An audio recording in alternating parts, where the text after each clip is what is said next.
65세가 될 때까지 요실금이 해결이 안 돼서 저한테 찾아온 할머님도 계셨어요. 외부 병원에서 요실금 수술을 3번이나 받았는데도 요실금이 해결이 안 되는 거예요. 안녕하세요. 서울 아산 S비뇨기과 의원의 송상훈입니다. 오늘은 중복신장과 수신증에 대해서 좀 말씀을 드리려고 하는데요. 수신증, 물수자를 써서 신장에 물이 찼다 이런 표현인데요. 사실은 이게 순수한 물은 아니고 우리 몸에서 만들어진 소변이 차 있는 상태를 수신증이라고 표현을 하고 있습니다. 신장에서 소변이 만들어져서 요관을 따라서 소변이 내려갔다가 방광에 저장돼 있다가 몸 밖으로 나가게 되는데, 이 내려가는 길이 어딘가가 좁으면 소변이 잘 안 내려가면서 신장 안에 소변이 고이게 돼요. 그 상황을 우리가 수신증이라고 얘기합니다. 그림에서 보시는 것처럼 요관의 어느 부위에서든 소변 내려가는 길이 좁아지게 되면 수신증이 발생할 수 있고, 수신증의 정도는 얼마나 많이 이게 좁아졌느냐에 따라서 수신증의 정도는 다 다르게 나타납니다. 가장 흔히 초음파 검사로 수신증을 파악을 하게 되는데, 초음파 검사에서는 물이 까맣게 보이거든요. 그래서 이렇게 까맣게 보이는 부분이 많이 보일수록 수신증이 심한 상태라고 보시면 되겠습니다. 그래서 수신증을 표현하는 여러 가지 방법들이 있어요. 공통적으로 이렇게 초음파에서 까맣게 보이는 부분이 심할수록 수신증이 심한 상태다 라고 표현할 수 있겠습니다. 결국 수신증이 심해져서 신장이 얇아지게 되고, 그것 때문에 신장 기능이 나빠지는 정도가 되면 제일 심한 형태가 되겠습니다. 그래서 이런 수신증이 가장 흔하게 보이는 경우가 이제 신우요관이행부 폐색증이라는 질병이고요. 양측성인 경우도 있고, 대개 요관의 문제, 또 요관 밖에서 혈관이 누르는 문제, 이런 것 때문에 신장이 소변을 잘 배출 못하고 소변이 고이는, 수신증을 보이는 경우가 있습니다. 보시는 것처럼 이렇게 신우요관이행부 폐색이 있을 때 소변이 잘 안 빠지는 수신증이 생겨 있는 상태를 보실 수가 있어요.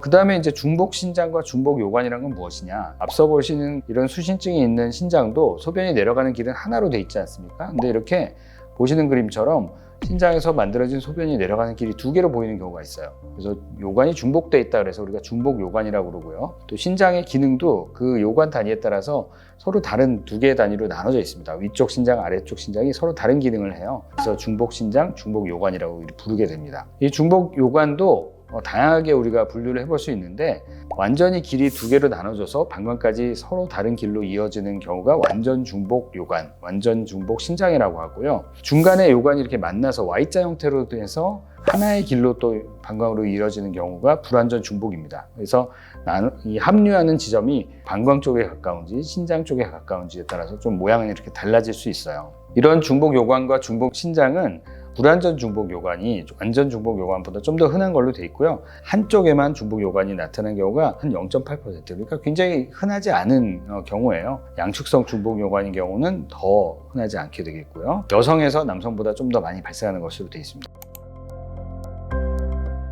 왜 이런 게 생기는지를 이제 해부학을 알면 우리가 파악을 할 수 있는데요. 원래 신장이 발생할 때 요관 싹이, 우리가 식물에 씨앗을 뿌리면 싹이 자라 나오잖아요. 그런 것처럼 요관이 이렇게 싹이 자라나요. 그러면서 신장이 될 부분과 만나면서 신장이 발달을 하게 되거든요. 근데 그때 처음부터 싹이 하나로 나서 하나의 신장과 만나는 게 우리가 일반적인데, 그렇지 않고 싹이 2개로 난 경우, 그 2개가 각자 이렇게 신장과 만나서 발달을 하게 되면 2개의 신장을 갖게 되는 거예요. 그게 중복신장이다, 이렇게 말씀드릴 수 있겠습니다. 그래서 상극신장의 요관은 아래쪽에 있으면서 방광 안으로 제대로 들어오지 못하거나, 또는 방광 안에 들어올 때도 길이 좁아가지고 풍선처럼 부풀어 있는 경우들이 많아서 수신증을 잘 동반해요. 이런 중복신장의 상극신장이 잘 생기고요. 하극신장 요관은 아래쪽 신장이지만 방광에서는 더 위쪽에 있잖아요. 방광의 더 윗부분에 있으면서 방광 안으로 요관이 들어올 때 정상적으로 생겨야 되는 점막과 터널을 형성하지 못하고 바로 그냥 쑥 들어오거든요. 그러니까 소변이 찼을 때 바로 역류가 일어나는, 이런 역류가 잘 생기는 부분이 됩니다. 그래서 말씀드린 그런 상극신장에 잘 동반되는 게 요관류라는 거예요. 요관꽈리라고 표현하는데, 소변 내려오는 길이 좁아가지고 풍선처럼 부풀어 있는 상태입니다. 그래서 신장도 소변이 잘 안 빠지는 수신증 때문에 이렇게 신장이 한쪽 상극신장만 늘어나 있는, 까맣게 물이 많이 차 있는 이런 부분을 보이게 돼 있고요. 방광 안을 이렇게 보시게 되면 방광 안에 또 하나의 주머니가 있죠. 이게 바로 요관류라는 겁니다. 그래서 이런 요관류가 있으면 또 소변을 잘 배출을 못하게 되고 신장이 점점 기능을 떨어뜨리게 되니까 이거를 또 수술적으로 치료를 할 수 있습니다. 그래서 내시경 치수를 통해서 이 요관류를 구멍을 내서 터뜨려줘서 소변이 잘 빠져나오게 하는 치료를 우리가 내시경적으로 할 수 있고요. 또 요관을 방광에다가 새로 심어주는 요관 재이식술을 통해서도 이런 요관류도 해결하고 수신증도 해결할 수가 있습니다.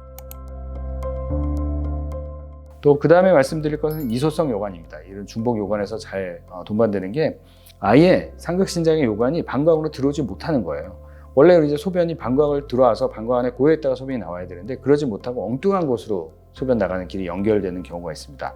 지금 보시는 그림에서처럼 방광 목 부분으로 연결되는 경우도 있지만 여성에서는 질 쪽이나 자궁이나 아니면 회우부에 연결되는 경우가 있어요. 원래 우리가 방광 안으로 들어왔다가 소변을 저장하고 있다가 소변을 배출할 수 있잖아요.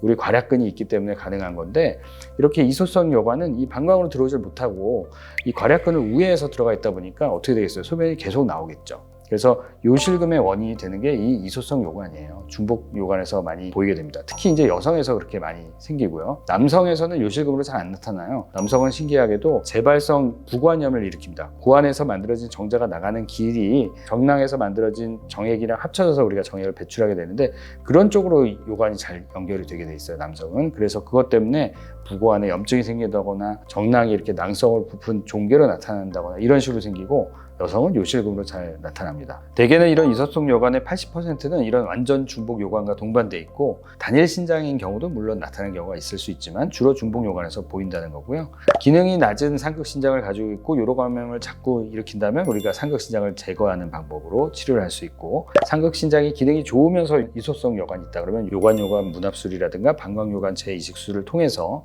이런 걸 치료해 줄 수 있어요. 65세가 될 때까지 요실금이 해결이 안 돼서 저한테 찾아온 할머님도 계셨어요. 외부 병원에서 요실금 수술을 3번이나 받았는데도 요실금이 해결이 안 되는 거예요.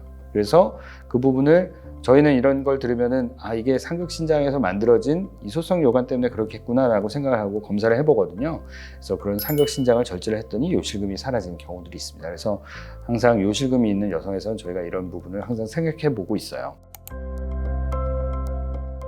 이런 식으로 그림처럼 상극신장 요관을 아예 신장을 제거해서 말썽을 해결해주는 방법, 이런 방법을 이제 로봇 수술을 할 수 있거든요. 지금 보시는 영상처럼 이렇게 로봇 팔을 이용해서 우리 뱃속에 들어가서 신장의 윗부분을 잘라내 주는 겁니다.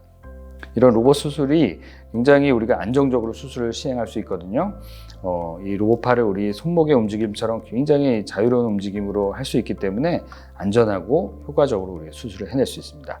요관 문합술이 이런 식으로 상극신장 요관을 하극신장 요관에 합쳐져서 Y자 모양으로 만들어주는 건데 이것도 지금 보시는 영상처럼 7개월짜리 영아죠. 이렇게 10kg도 안 되는 아이에서 늘어나 있는 요관, 상극 요관이고요. 위쪽에 보이는 게 지금 절개하고 있는 것이 하극신장 요관이에요. 그래서 절개를 해서 소변이 내려가는 길을 만들어주고 상극신장에 늘어나 있는 요관을 여기다 붙여주는 거예요. 그래서 지금 이렇게 스텐트를 넣어놓고 이 스텐트를 넣어놓은 상태에서 요관을 서로 꼽아주게 되면은 이렇게 연결을 해주게 되면 Y자 형태로 이제 소변이 상극신장과 하극신장의 소변이 다 하나로 하극신장 요관을 통해서 방광으로 들어오게 됩니다. 이 수술도 굉장히 이렇게 섬세한 수술인데 로봇 수술을 통해서 로봇팔이 정교하게 수술을 해주고 있죠. 하부 요로로 접근하는 방법들이 방광 안에서 수술하는 방법들입니다. 내시경으로 요관유를 터트려 준다든가 요관을 새로 재이식하는 방법입니다. 그래서 이것도 마찬가지로 로봇 수술을 할 수가 있어요. 방광 밖에서 접근하는 방법으로요. 또 상극신장 요관과 하극신장 요관을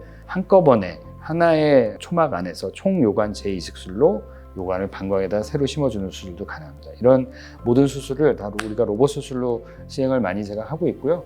그를 통해서 아이들이 빨리 회복하고 흉터도 적고 통증도 적게 빨리 회복할 수 있는 방법으로 제가 수술을 해드리고 있거든요. 그래서 안전하게 또 효과적으로 수술할 수 있는 방법이 바로 로봇 수술이다라는 점을 다시 강조드리면서 오늘 강의는 여기서 마치도록 하겠습니다. 경청해 주셔서 감사합니다.